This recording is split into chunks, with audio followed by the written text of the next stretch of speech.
discussing a TV show I saw. The name is Maid. It's on Netflix, highly recommended.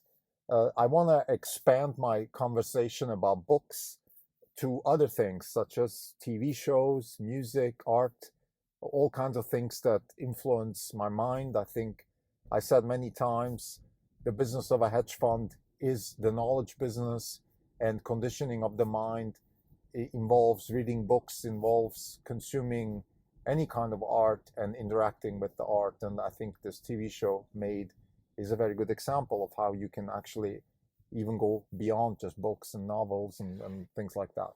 This is not even a podcast. It's October 28th, 2021. This is Krim Delco. This is the second episode today for the year. We are up 43.9%. The market is up 20.6%. We're outperforming by 23.3%.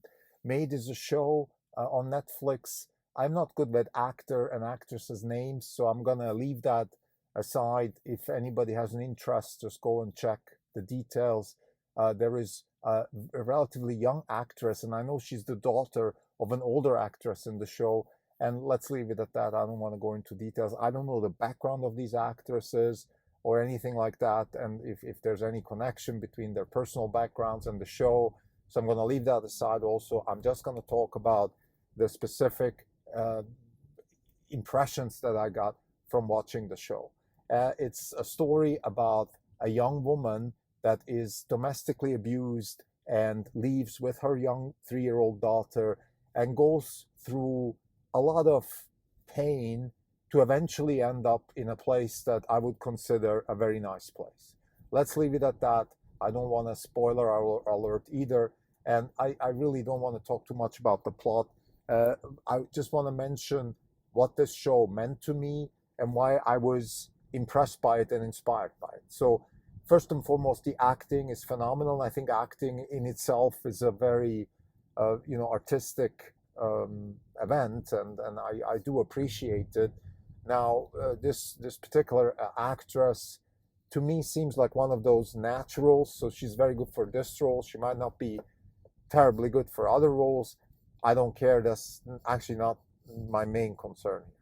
What I want to say is, again, she is doing a phenomenal job and portraying this young woman that is fighting for her right to exist. And it's her form and her terms. And this is what inspired me so much about this show, because I can see myself in this woman. Although I have not gone through any of the hardships that she has to go through, I still had the same emotional stress because I felt I had to go on my own terms through life. I couldn't rely on conventional pathways, nor did I want to, because I thought that the conventional pathways will lead me astray. And this is what happens to this young woman. The conventional pathway in her case would have been to stick with the father of her child, and build a family and live a life. But that was not possible. It was not possible because the circumstances just wouldn't allow it. And that's it. End of story. I don't want to give away the details of the plot, but that's what it wasn't possible. She tried several times. Then she shows another very strong characteristic that I resonate with, which is she falls back to work. Work is what eventually gets her out of her misery. And I don't know if this was intentional by the makers of the show, but they show that no matter how bad the situation is, no matter how deep in the mud you are sinking, you always can fall back to work, which is your personal contribution to society. And if you do it in an honest way, with as much integrity as you can possibly contribute to the task at hand, you will end up in a good place. This is what I think, for me, this show encompasses, and that's why I chose to discuss it, because it's very important. The purpose of this podcast is to give people a sense for what it feels like to run a hedge fund. Now, of course, what does a TV show about a maid, about a young woman struggling. Where's the connection here? It's the work, it's the integrity, it's the belief in your own ability to deliver. It's accountability. It's your this particular girl in the movie, in the script. I don't think she ever uses the word them. She doesn't blame others for her misery or hardship. All she wants is a chance. She is accountable for herself and her daughter. There's a little bit of a, I would say, it's maybe a bit conventional, the young woman fighting for her daughter. That's fine. It doesn't matter. If the purpose for your life is to raise your child, then that's fine. I don't mind. Actually, for me, for a long time, it wasn't, because I just didn't have a child. Now I have a child, and I am actually in a situation where I would say a lot of the purpose that I consider worth doing, a lot of things that I do, a lot of things that I identify with, they are related to my son. And not just my son, by the way, other people in my life, such as my parents and my partner and her kids that she has from another marriage and things like that. They're all part of that equation that I think I want to be able to contribute and to give something back and things like that. And I think this is worth living for. So this is fine. And I just want to say I'm not terribly disappointed that this conventional attitude of the young lady trying to raise her child, that's fine. That's all I'm trying to say. So let's get back to the purpose. And I think what this woman shows, first and foremost, is integrity. Let's say she's always on time at work. She does her work very, very well. This is another thing that I went through in my life.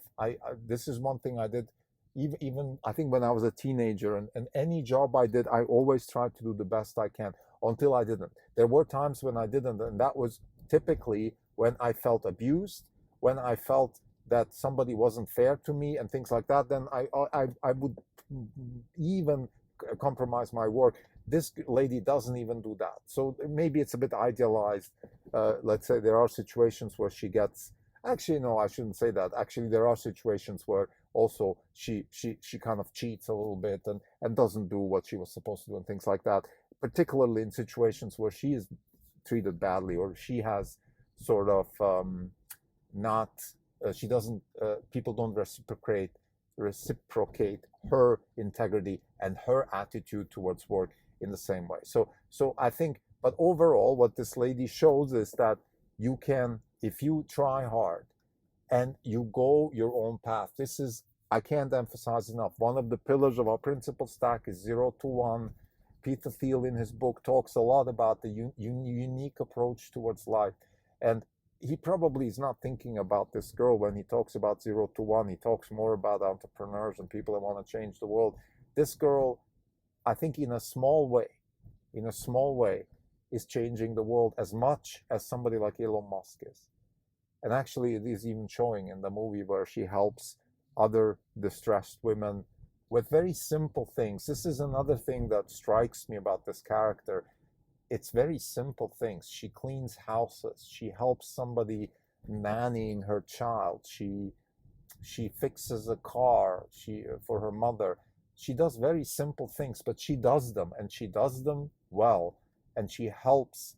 And I think maybe I'm going too far here, but she's kind of building a small but very valuable innovation stack for herself. It's not big. Cleaning houses, nannying children, raising your child, not succumbing to flirtations and maybe almost kind of prostitution, like selling yourself for the convenience of somebody else's resources, things like that. She doesn't do it. So she builds her own little innovation stack, and then the final scene in the movie, she actually ends up in a very, very beautiful place. And that's really what struck me, what really, yeah, it's very close to my heart, because this is the way I see my life. This is the way I see anybody who embarks on a journey, either trying to build a hedge fund or doing something along those lines, where you're exposed to very volatile, harsh, competitive environments.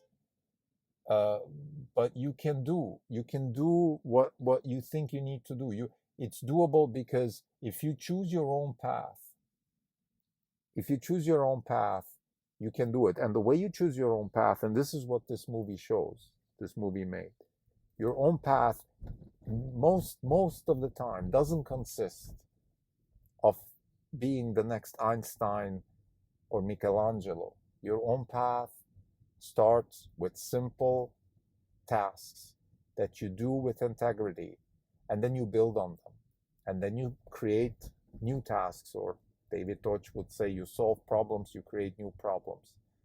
That's fine. And they can be very small and mundane, but you do it with integrity, with maybe passion. Actually, that's a word people use a lot.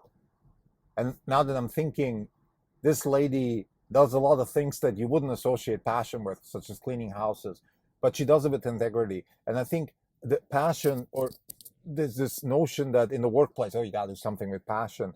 I don't think so. I think you got to do things, first and foremost, things that you're good at. And then if you can, please do it with integrity.